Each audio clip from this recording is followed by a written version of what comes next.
What's up, guys? Welcome back to the channel. It's your main man, Booster Rails. Hey, I got a good one for you today, guys. We're going to be talking about motorcycle false neutrals and your bike slipping into the false neutral zone and you thinking that something is wrong with your bike, which something may be. We're going to get into that here in just a second. But before we get started, do me a favor, hit that wonderful subscribe button. Also like, share, and comment. So have you ever been out riding your bike and you're shifting through the gears and maybe you're about to go from second to third, third to fourth, fourth to fifth or whatever, and then your bike automatically just slips into a neutral zone? Okay, it's not actually going into the real neutral gear, which is between first and second. It's what we call a false neutral. And in that false neutral is basically your transmission has not engaged and locked in with any specific gear. There are several reasons why that can happen. Sometimes it's operator or rider error. And also it could be mechanical issues, in which we're going to talk about in this video as well. And the reason why I really want to go over what you need to do if you have a false neutral is to prevent your rear tire from skidding, your engine revving up extremely high, you lunging forward, and all that type of stuff. You know, we want to make sure you maintain control of the bike. So if you do happen to run into a false neutral, first thing you want to do is pull in the clutch lever. Okay, you're going to blip the throttle, i.e. rev match, and you're going to actually kick the gear up just to try to change that gear again. Okay, and doing that, you're going to save yourself from a rear tire skid, because you know once that rear tire gets to skidding back and forth, a lot of bad things can happen like that. So you're going to pull that clutch lever in, you're going to rev match, i.e. throttle blip, and then you're going to try to get back into that gear again. And make sure that when you're actually lifting up to go into the gear, whether you're upshifting or you going down, make sure you use a decent amount of force to do it. I'm not saying kick it down or anything like that, but just, you know, enough pounds of pressure to actually get it into gear if you're going down or upshifting. Now, some people may call it an incomplete shift, which is essentially the same thing if you're trying to, you know, upshift or downshift and it gets stuck in the black hole, so to speak, and giving you a false neutral. So understand that if you hear somebody say it's an incomplete shift, false neutral, same thing. Now, some people actually have bikes and they may be mechanical errors to where they're actually just riding in whatever gear and it slips out of gear. So that just lets you know that it's not the gears are not fully all the way engaged. So that's how it can just slip out and slip into that false neutral. And it may not have nothing to do with you actually shifting the gears. That could just be a riding issue. And then you get to more of a mechanical problem then if it consistently slips out of gear. Let's talk mechanics. Understanding the mechanics of how you switch gears on a bike. You know, you're going down the road, just say you want to go from fourth to fifth gear. You know, you're going to pull the clutch lever in and you're going to lift up on the shift lever to go to the next gear. Now, most modern motorcycles work off a constant mesh system.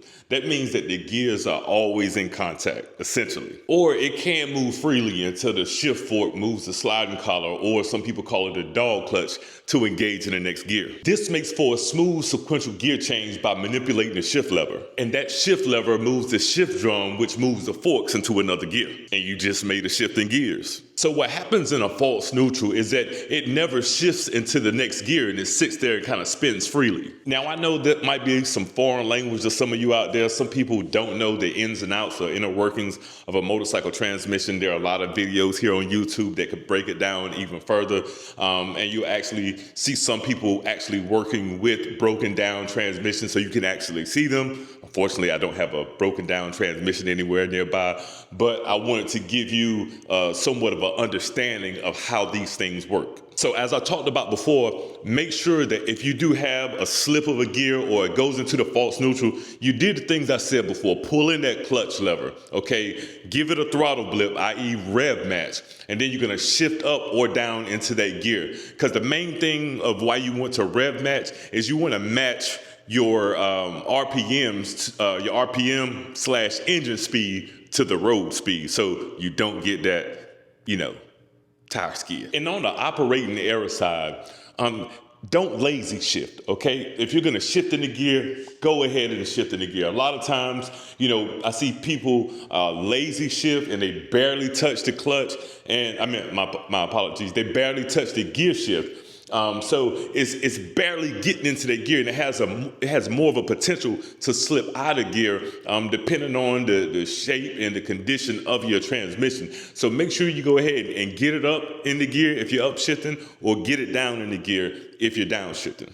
Yeah. And before I would assume that it's a mechanical problem, I would make sure that I take care of those operator errors. I know some bikes, they may have recall issues with transmissions that could cause problems and so forth and so on. But make sure you take care of the rider error first. And then if it continues to do that, you continue to get a false neutral, or the gear continues to slip out of gear, then you want to take note and look at what the mechanical issues could be that could cause your bike to go into those false neutrals or not to fully engage. But if it's not operator error or rider error, here are a couple mechanical things that you could check out or have looked into to see if they might be the problem. It could be damaged gear dogs, damaged shift linkage, a bent shift fork, or the shift star could have come loose from the shift drum. So understand that there could be several issues that could cause you to go into a false neutral. No, it's not the real neutral.